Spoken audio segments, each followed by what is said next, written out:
ஒரு திரைப்படம் making style, அதை வந்து நம்மளுக்கு ப்ரெசென்ட் பண்ணுற விதம், டெக்னிக்கலாக அது வந்து ஸ்ட்ராங்காக இருக்கிறது, இதெல்லாம் ஓகே தான்.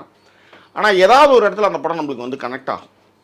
அப்படி கனெக்ட் ஆச்சுன்னா அந்த படம் வந்து வேறு லெவலில் போகும். ஆனால் சில படங்கள் கனெக்ட் ஆகாது, ஆனால் டெக்னிக்கலாக வந்து அதை வந்து ஸ்ட்ராங் பண்ணியிருப்பாங்க. இப்போ நிறைய குவென்டின் படங்கள், இந்த மாதிரி நிறைய இந்த மாதிரி கௌபாய் படங்கள், ஒரு மாதிரி சைக்கோத்தனமான படங்கள், நிறைய படங்கள் பார்த்தீங்கன்னா உங்களுக்கு வந்து கடலை எடுத்துன்னு போய் கடைசியாக ஒரு இடத்துல ஒரு சின்ன ரிலீஃப் மாதிரி கொடுத்துருப்பாங்க. பட் ஒரு சில இடங்களில் டைரக்டருடைய பேர்லே படங்கள் வந்து பிச்சுட்டு போகும். ஆனால் ஒரு சில இடங்களில் பார்த்தீங்கன்னா டைரக்டர் வந்து ஃபேமஸாக இல்லாமல் இருந்தாங்கன்னா அந்த படம் வந்து கொஞ்சம் தத்துக்குத்தலாக நிற்கும்னு வச்சுக்கோங்களேன். அந்த மாதிரியான ஒரு படமாக தான் நான் இந்த அஞ்சக்கல்ல கொக்கன் மலையாள திரைப்படத்தை நான் பார்க்குறேன். இப்போ கொண்டினே இதே படத்தை பண்ணியிருந்தா சூப்பர் ஃபண்டாஸ்டிக் தான், நல்லா பண்ணிட்டேன் நான் கொண்டின் அப்படின்வான். ஆனால் நம்மளும் பண்ணும்போது நம்மளுக்கு எங்கேயாவது ஒரு கனெக்ஷன்ஸ் அதில் இருக்கணும். அந்த ஒன்றும் இல்லை, அந்த மாதிரி ஸ்டைல் ஃபிலிம் ரசிகர்களுக்கு இந்த படம் வந்து ஓகே தான்.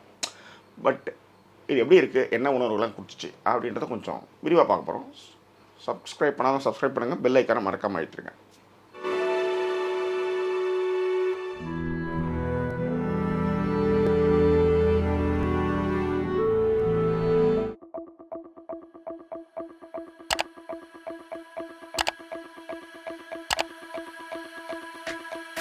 செம்பன் வினோத் ஜோஸ் அவரை பற்றி இண்டஸ்ட்ரியில் எல்லாருக்குமே தெரியும். மிக சிறப்பான ஒரு நடிகர். அவருடைய தம்பி உல்லாஸ் செம்பன் அவருடைய இயக்கத்தில், அதாவது சகோதரர்களுடைய தயாரிப்பு இயக்கத்தில் இந்த திரைப்படம் வந்து ரிலீஸ் ஆகிருக்கு. இது ஒன்று. ரெண்டாவது, இந்த படம் வந்து 1986 காலகட்டத்தில் நடக்கிற மாதிரியான ஒரு கதை. ஸோ அதனால் வந்து அது மட்டும் கிடையாது, உல்லாஸ் செம்பன் வந்து குவிண்டனுடைய தீவிர ரசிகர் வேறு. ஸோ அதனால் அந்த மாதிரி ஒரு ஃபிலிமை வந்து மேக் பண்ணணும் அப்படின்னு அவர் முடிவு பண்ணுறார். இப்போ இந்த படத்திலே கூட வந்து பார்த்தீங்கன்னா குவிண்டனுடைய ரெஃபரன்ஸை வந்து வினோத் சொல்லுவார். பல்ப் ஃபிக்ஷன் மாதிரி இருக்காடா அப்படின்ற மாதிரி பேசுவார்.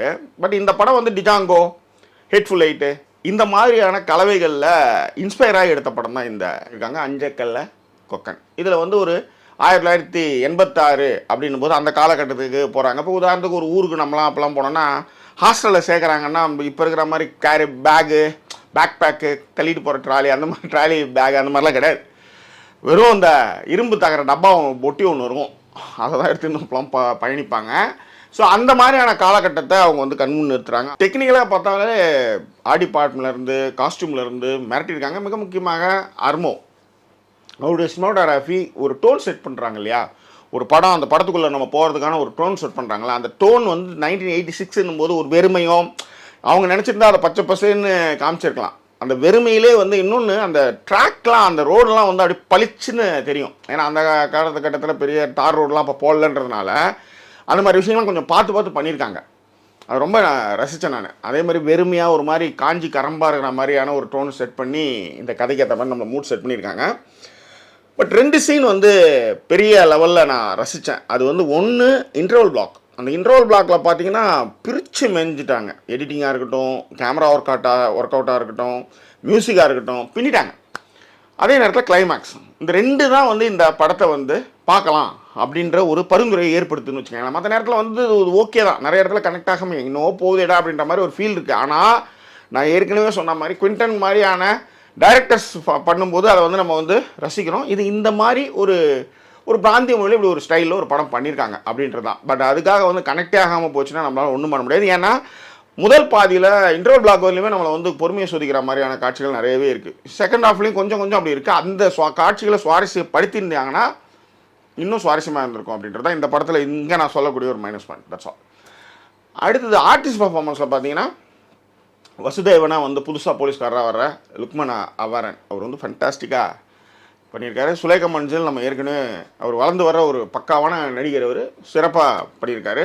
செம்பன் வினோத் வந்து ஆஸ் யூஷுவல் பீட்டர் கேரக்டரில் பின்னிருக்காரு. ஏன்னா ஒரு ஷேடை வந்து ஒருத்தவங்க வந்து கிரியேட் பண்ணுறாங்கன்னா அந்த ஷேடு வந்து தெரியாத அளவுக்கு இருக்கணும். அது ரொம்ப நல்லாவே சிறப்பாகவே பண்ணியிருந்தார். அடுத்தது வந்து பார்த்திங்கன்னா கொல்லன் சங்கரான அந்த உத்வேகம், குழந்தை கூட இருக்கிற அந்த அந்த பாசம், மற்ற விஷயங்கள் எல்லாமே வந்து மணிகண்டன் ஆர்ச்சாரி அவர் நல்லாவே பண்ணியிருந்தார்.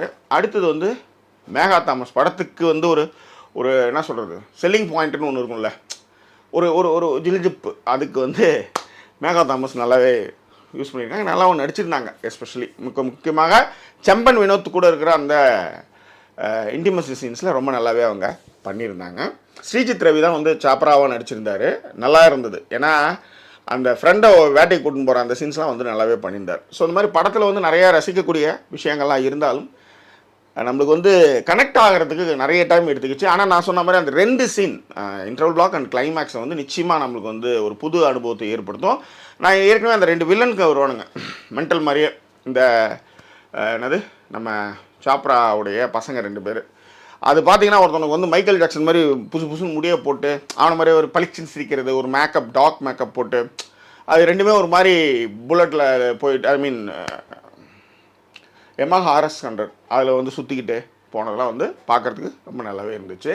டேக்அவே அப்படின்னா இதில் வந்து ஒரு கதை, அந்த கதையை வந்து நீங்கள் வந்து கண்ணால் காண்பதும் போய் காதால் கேட்பதும் போய் தீர விசாரிப்பதே மெய் அப்படின்ற ஒரு விஷயமோ, ரொம்ப அமைதியாக இருக்கிறதுனாலே வந்து ஒருத்தன் வந்து சாதுவாகவே இருக்க முடியாது, இன்னொன்று நல்லவனாக இருக்கிறதுனாலே அவன் ரொம்பவும் நல்லவனாகவும் இருக்க முடியாது அப்படின்றது தான் இந்த திரைப்படத்தை வந்து சொல்லுது. அதில் எனக்கு ரொம்ப பிடிச்சது வதந்தியில் வந்து எஸ்ஜே சூர்யா பேசுகிற வசனம் ஒன்று இருக்கும். இந்த உலகத்தில் நல்லவனும் நல்லவனாகவே பேசுவான், கெட்டவனும் நல்லாவே பேசுவான், அதனால் யாரை நம்புறதுன்னு தெரியாது, பழகி பார்த்து தான் கர்மம் கண்டுபிடிக்கணும் அப்படின்றது தான் சொல்லக்கூடிய விஷயம். இனிமேல் இந்த திரைப்படத்திற்கு வாட் இஸ் அ கன்க்ளூஷன் அப்படின்னா 5க்கு 2.7 தான் கொடுக்கணும் ஆக்சுவலி. பட் டெக்னிக்கலி இந்த படம் வந்து அவங்க குவென்டின் நான் சொன்ன மாதிரி ஹெட்ஃபுல் லைட்டு டிஜாங்கோ இந்த மாதிரி ஸ்டைலில் இந்த படத்தை வந்து பண்ணியிருக்காங்க. அந்த முயற்சிக்காக நம்ம அதை பாராட்டி 5க்கு 3 கொடுக்குறோம். இது அமேசான் ப்ரைமில் அவைலபிளாக இருக்குது. ஆனால் தமிழ் டப்பிங்லாம் கிடையாது, மலையாளத்தில் இருக்குது. அது மட்டும் இல்லை சப்டைட்டில் இருக்குது. இந்த கதை வந்து 1986 கர்நாடகா அண்டு மலையாள பார்டரில் நடக்கக்கூடிய காலகட்டம் அப்படின்றதுனால கன்னடமும் மலையாளமும் பேசக்கூடிய ஒரு விஷயமா இருக்குது. அது மட்டும் இல்லை போலீஸ் வேலை வந்து ஒரு சோறை கூட வந்து ஒழுங்காக தின்ன முடியாத அளவுக்கு அவங்க என்னெல்லாம் பண்ணுவானுங்க அதிகாரிகள் அப்படின்றதையும் எடுத்த எடுப்பில் காமிக்கிற சீன்ஸ்லாம் ரொம்ப நல்லா இருக்குது. ஸோ பார்த்துட்டு உங்களுக்கு கருத்துக்கள் பின்னங்களை தெரியப்படுத்துங்க. இன்னும் வேறொரு எபிசோட உங்களை நான் சந்திக்கிறேன். அதுவரை நன்றி கூறி விடுவது உங்கள் ஜாக்கி சேகர். நன்றி, வணக்கம்.